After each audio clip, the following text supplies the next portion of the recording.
Yeah. Really though. Seth Rollins, he was on Impulsive this week with Mr. Logan Paul. Talked about Mr. Dominic Mysterio. Talked about Roman Reigns. Talked about Ricochet. There's a lot going on there, man. So let's get into it, man. This is a cool little discussion before Seth Rollins ruined all the good favor that he had this week. But yeah, where we at with it, man? Come on, man. He didn't ruin the good favor. Like, okay, the interview was great. Like, it was a very fun listen. Like, they talked about like Seth Rollins had said that he's trying to avoid having to have any major surgeries, especially like on his back. He talked about when he got jumped by the fan the year before last on Monday Night Raw. He talked about like the bloodline. He gave some props to Rey Mysterio. It was just a very fun listen. And he did mention something that Graham had said that he had lost a good favor. I think this was just them like people trying to like put words in his mouth. He had said something along the lines of like the writer's strike and the actor's strike. Like, it was like he stands with the actors, but he does believe this is going to open up like some more eyes to like people to watch, WWE. And that's something that we've all been saying. Like, we had said it on here, like when sports come back, when football and basketball come back, those are going to be doing numbers, man. Like, support the actors, support the writers, but you know what we mean.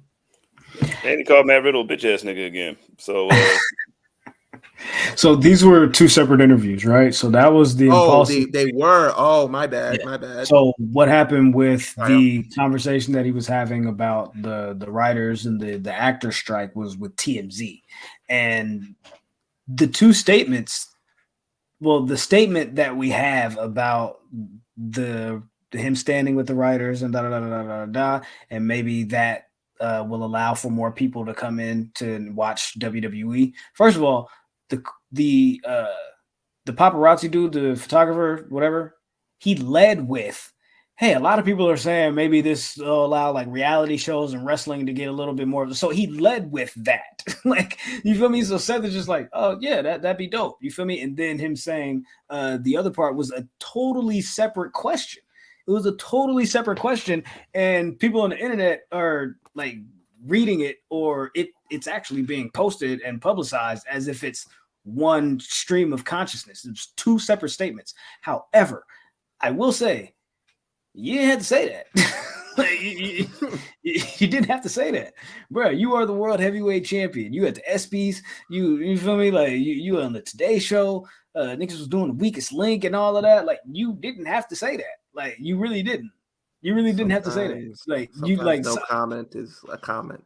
Yeah, and then also it's like when you just generally having a conversation with somebody, and it's like you kind of like get the ball rolling on the conversation, like you comfortable. You feel me? Like, Seth was like, "Oh, hey, I know you. We've seen each other before, right?" Like, yeah. Now you got hit with the okie doke and the 42 fake, and now he got you with the stupid. So like, you ain't got nobody to blame but you. Sometimes niggas catch you off guard with questions, and you're not like thinking of the mindset to protect yourself, and you're just like answering shit, and you're like, okay, what these niggas do?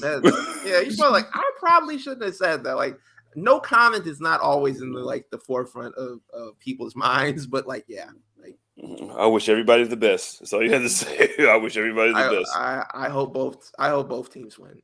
Yeah. I hope they both have fun. Yeah, I hope they both have fun. I'm just here for the opening pyro. Speaking of the opening pyro, Logan had mentioned to Seth about his upcoming match at SummerSlam with Ricochet. And thinking back on it, when he did that interview with Logan earlier this year or late last year, he was like, yo, you know what you should do? You're really athletic. You should watch some of these Ricochet and Will Ospreay matches. Boom. Fast forward Royal Rumble. Ricochet, Logan Paul, get a spot. Boom. Fast forward Money in the Bank. Ricochet, Logan Paul. Boom. Fast forward SummerSlam. Ricochet, Logan Paul. The kid is paying attention, bro. Like, the kid is paying attention. He said, yo, I went to Triple H and I said, you got two choices. Either me and Ricochet or me and LA Knight. Like, those things are working. You feel me? Like the interview was great. Like I thought they had a great chemistry. I thought that the interview that Seth did with TMZ was just stupid. But hey, it is what it is. Sometimes you put your foot in your mouth, and sometimes you say things you shouldn't do, or shouldn't say rather, and you do things that you shouldn't do. But Van Lathan would never. Yeah, Graham Lathan would never either. You feel me? I'm talking about. I'm really here. I'm really with it. You feel me? I'm glad that Seth's not calling Will Ospreay a broke boy anymore. Well, he's should have just said that. Does Seth lose to Finn at SummerSlam? I mean, if he does, I can understand. But if he doesn't, and Finn's the only one that ain't got shit, like, oh my God. That's the drama that I want to see. That's why I like even like, damn, even Diamond got a belt. He's like, yeah, even I got a belt. Like, yeah, I think the power struggle has to be. Like, if he wins the title, like, you have an interesting dynamic. Like, you have him, like, looking over his shoulder at Damian Priest, like, wondering, like, is this man going to cash in on me? Like, when is he going to try to cash in on me? And also, you know, you have the other side of it. If Finn loses, where he's just, like, eaten up inside of, like, jealousy from everybody. I'm like, how come all y'all got a belt and I ain't got no belt? So I'm down with either option. Like, I'm cool with either way. I asked the Magic 8 Ball, does Seth Rollins lose to Finn Balor? Magic 8 Ball says, without a doubt.